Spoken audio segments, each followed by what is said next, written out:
Thank you all for coming this morning. I know in the United States it's a holiday weekend, and so it's very special that you've chosen to spend some of your time with the Sangha and meditation. So now this morning we're going back to the particular commentary, the one session of training the mind. And it's called Taking Joys and Pains on the Path. So this particular investigation started with joys first and then pains. And we're looking at this commentary, very short, page and a half, in relation to the Tonglen practice. So first of all, this is a very interesting commentary because it is applying Vipassana investigation to Tonglen.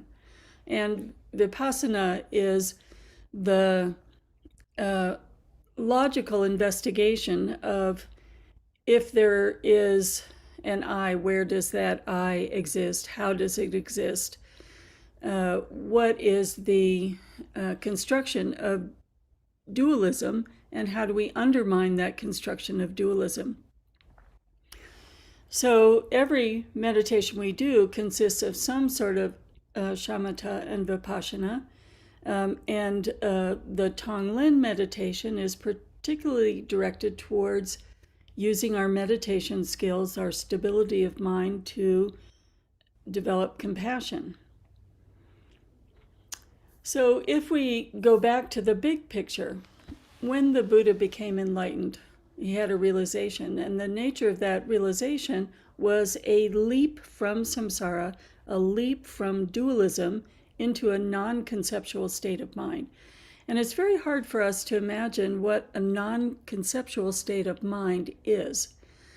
But it is a state of mind where there's no longer a perceiver that defines itself as an I, and then defines the world and defends itself from this I that's been constructed, and this other being the environment, the weather, sentient beings. So Buddha took a leap into a non-conceptual, dualistic, away from dualism into non-conceptual realization. There's no other word other than realization is good. It's an opening of the mind into a much greater, vaster realization and perspective. So how do we progress along the path as we're developing? And one of the ways of progressing is using every meditation we do to, in some way, undermine that construction of the I. We're actually undermining all of dualism. If we can undermine the construction of the I, then other disappears. There's no separation, I and other. So this beautiful short meditation is quite lovely, and particularly useful in Tonglen. Tonglen has 4 steps. First, we flash on to that realization that the Buddha had of non-conceptual, relaxing the mind, and also touching base with the flavor of bodhicitta in that non-conceptual state. Now, most of us may have tasted that only for a second in meditation. We don't have the capacity to abide there. Most of us, may not even understand what is flashing on bodhicitta. So, to the best of our abilities, we just relax with the idea that our mind is sky-like, relaxing our thoughts to the degree that we're able, and touching base with loving kindness mind. And it is a way of drawing our experience closer to the theory or closer to the philosophical base.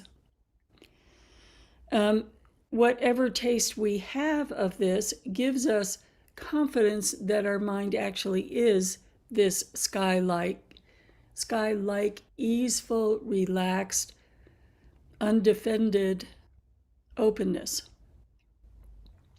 Then the Tonglen gets very, very interesting. It explores, okay, we can touch base with this. How do we develop our compassion by seeing how quickly we leave that space and start being defensive? So the first suggestion is to breathe in something that's smoky or dense or oily, something that just challenges our breath in terms of how do I feel about my breath? How do I feel about breathing in something that all of a sudden is difficult, all of a sudden is challenging? It's just a teeny tiny step to see how quickly we leave the open sky-likeness and how even our imagination, remembering a little bit of smoke can immediately cause all our doors to shut from that sky-like mind into a I don't like this, I don't want this. The third step is then to imagine suffering that we can relate to. It might be to a baby in the family, a puppy in the family, a news story you heard about a child or animal suffering, and imagine that suffering with the natural attitude of, if I could, I would take that on my shoulders. So there's that openness to the suffering of others and openness to the compassionate attitude of wanting to lift the suffering of others. And then the fourth step is expanding this.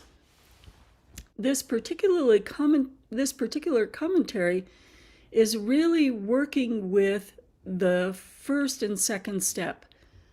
What is the sky-like mind?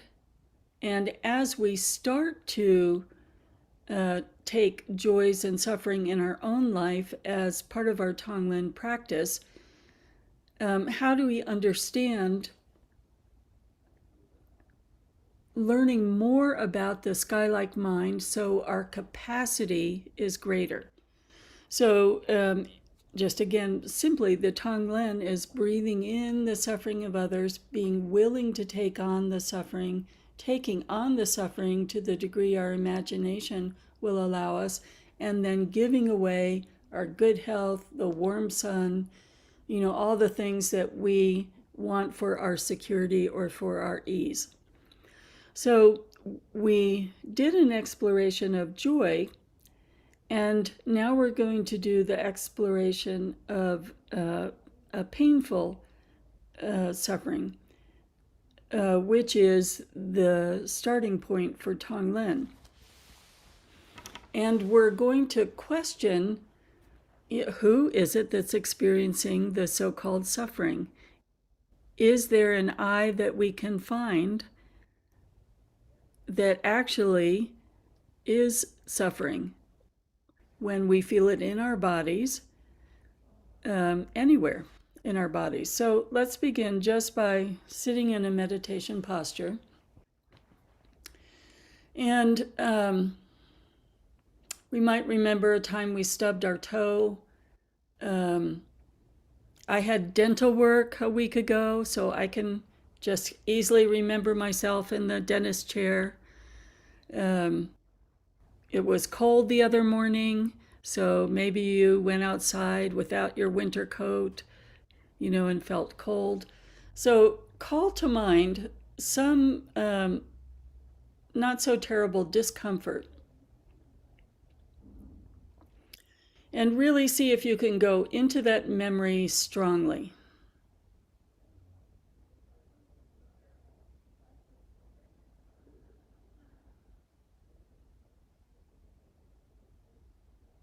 You might have gotten some exercise, gone on a hike, and felt like your back was aching or your thighs were aching. Just remember some recent discomfort.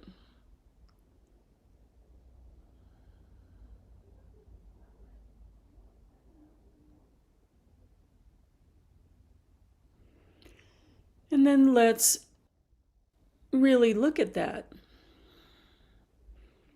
So we experience, we believe in our body itself. And for instance, at the dentist,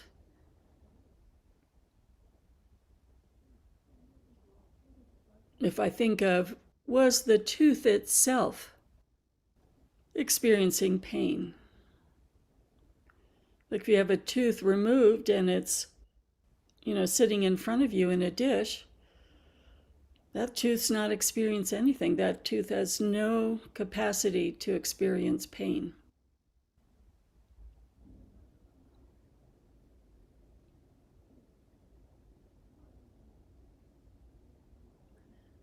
For me, if I'm getting some exercise, it's my knees. So it seems like my knees are experiencing pain. Are the bones themselves? Is it the bone that's feeling pain? I know, if I saw a skeleton in front of me, there'd be bones. The bones have no capacity to experience pain. What about the ligaments? Feels like they're groaning.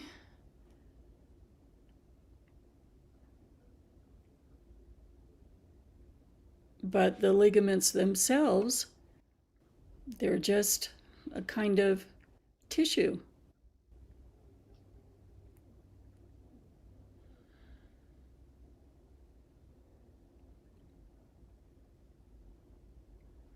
What about the nerves? The nerves may be sending electric messages, but do the electric messages know pain and pleasure, or are they just messages?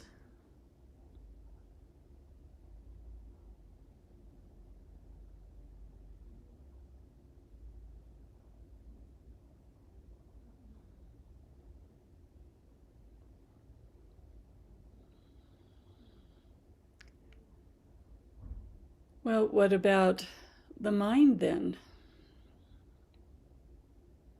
The mind may be suffused throughout the body. It may be that the nerves are sending signals to a perceiving area of the brain.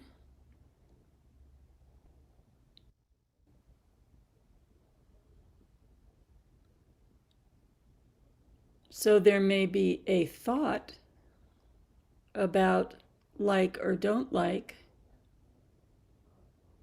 That like or don't like might have a spectrum.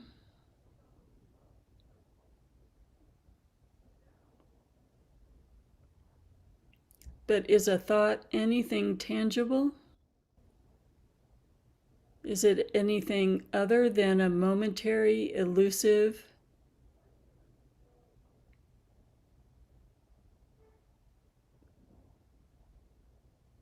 passing naming on a spectrum? Giving a label. This electric message is something I don't like, difficult, ouch. This is something I do like, I want more, nice.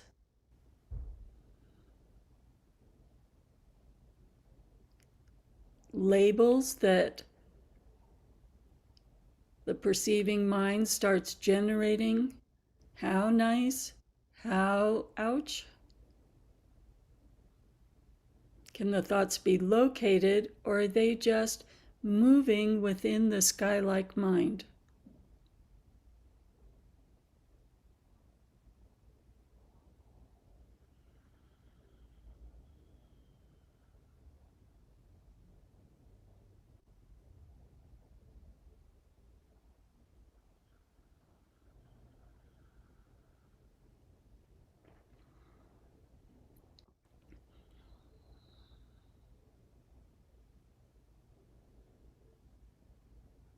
Every time we do this investigation, we have just a little more confidence in our sky-like mind.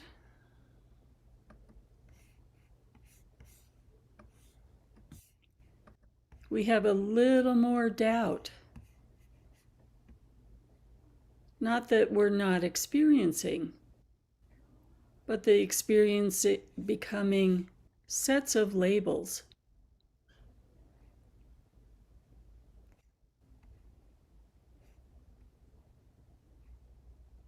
Sets of labels floating like clouds through a sky-like mind.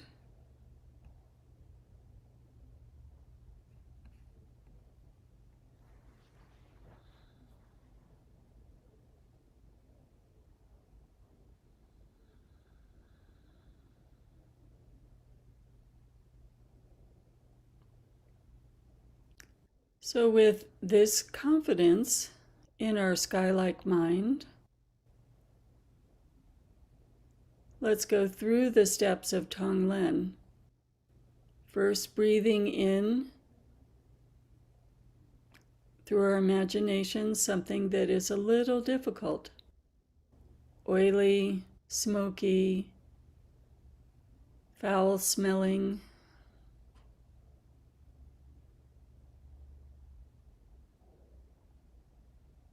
Can we receive that confidently into our sky-like mind? No threat, no fear. No I arising that needs to be protected.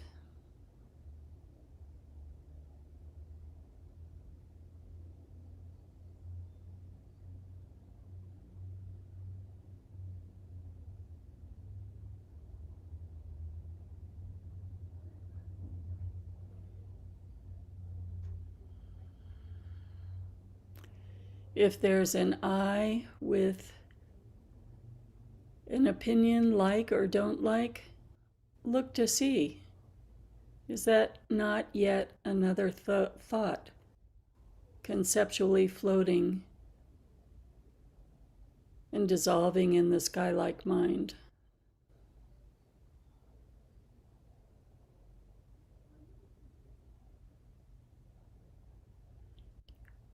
And with this confidence building, breathing in the situation direct and close to you. Maybe someone in your family is a little sick. Maybe you're with elders or babies that have aches and pains. A child learning to walk, falling over and over again. You see a moment of suffering in the child, a moment of pain in the elder.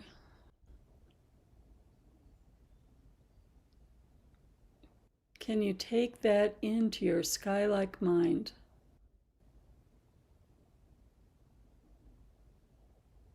No fear arising.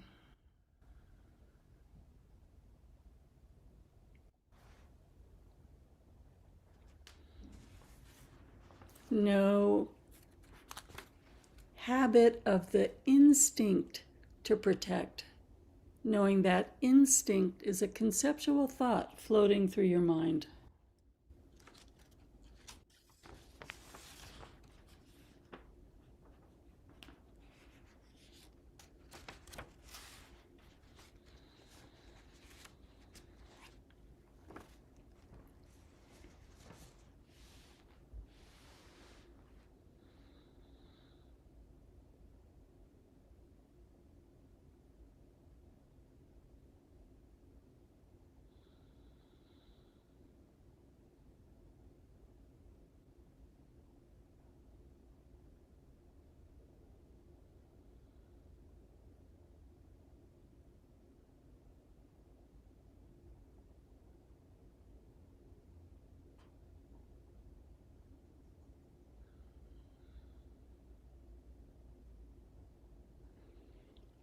Now taking it larger,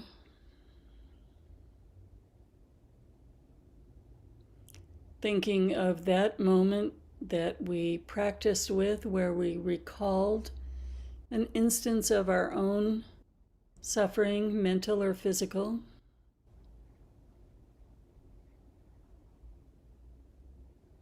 And this is the training line.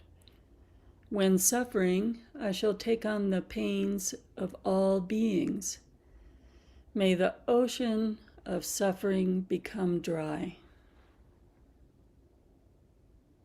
Sitting there in the dentist chair, in the doctor's office, whatever you imagined, coming back to your own moment of pain and opening in that moment. When suffering, may I take on the pains of all beings. May the ocean of suffering become dry. Through our own pain, we're opening to the suffering of all beings.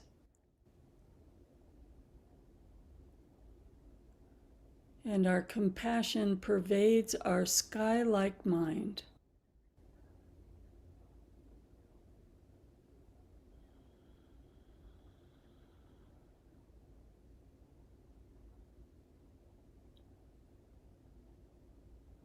Our experience doesn't become more difficult, more unbearable. Rather, our experience leads us to our sky-like mind. And in that sky-like mind, we open in compassion to all beings who are suffering. May the ocean of suffering become dry.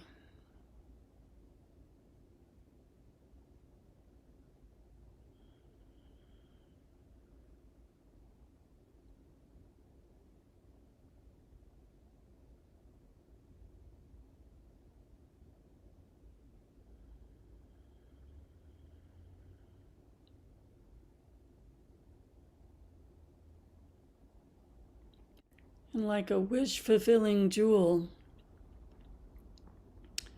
our out-breath manifests with compassion whatever is needed to alleviate the pain of beings. Not needing to make a story, not needing to formulate what that might be. Just a spacious exhalation of offering of bodhicitta.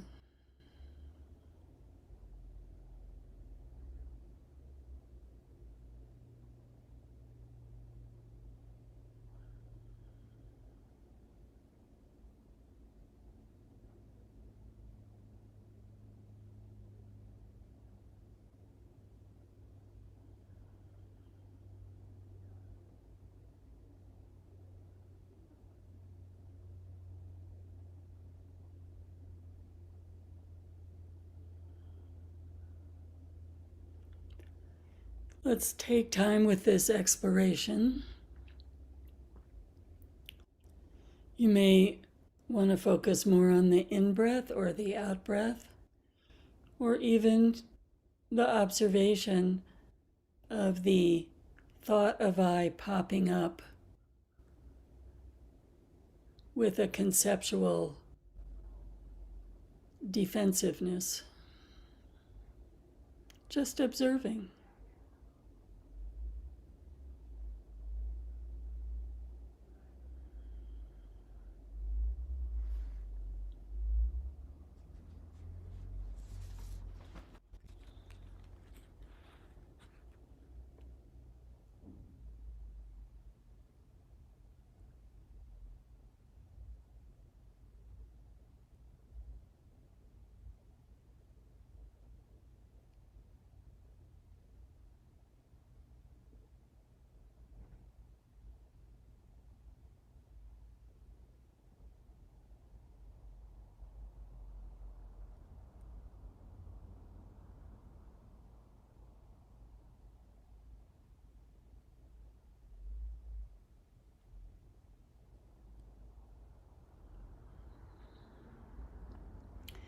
In this state, vividly contemplate what you conceive of as suffering to be, in essence, the realization of the Buddha.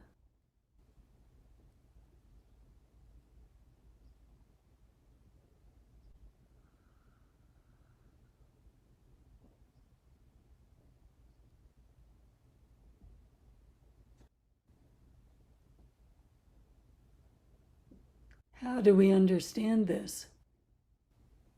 When we understand that movement of the mind, whether it's like or don't like, can be relaxed into the spacious vividness, openness, undefendedness, then that thought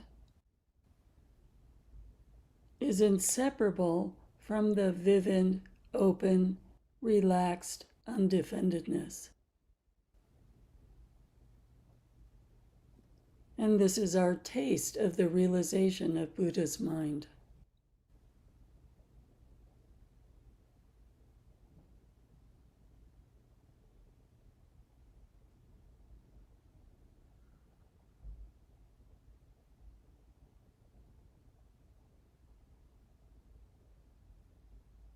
When we relax in that openness, softly letting go over and over again of the I feel this, I think this, letting that relax into spaciousness. Our own joys, our own sufferings, in the same way, relaxing, like clouds dissolving again into spaciousness.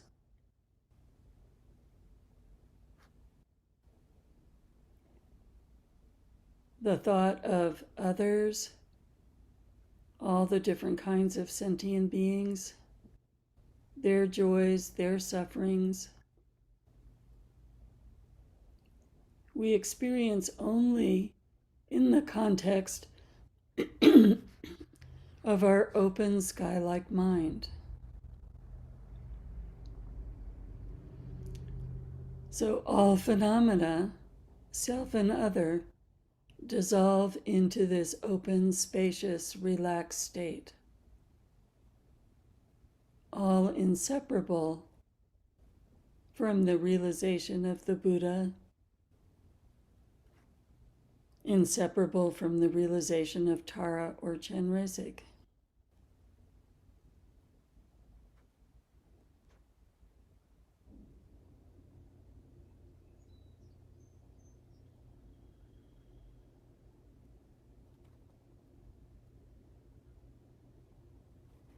Practicing thus, our compassion can become unshakable.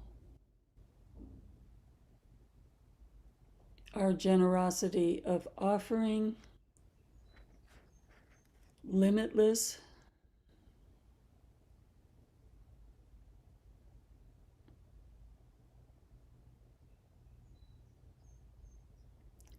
Our open-heartedness, vast, without boundaries.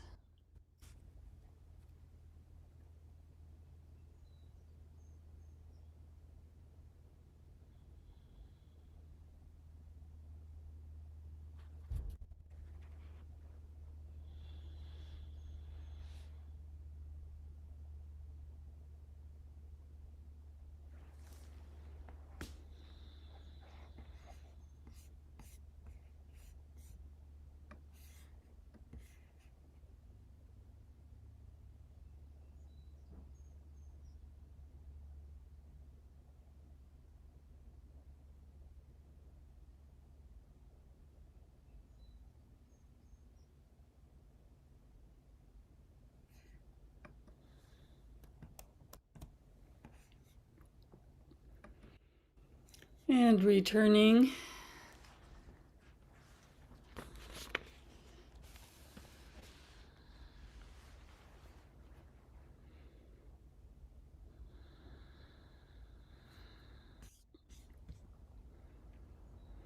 I'll do a short dedication and we'll close the live stream. Bodhicitta, excellent and precious mind, where it is unborn, may it arise. Where it is born, may it not decline, but ever increase higher and higher.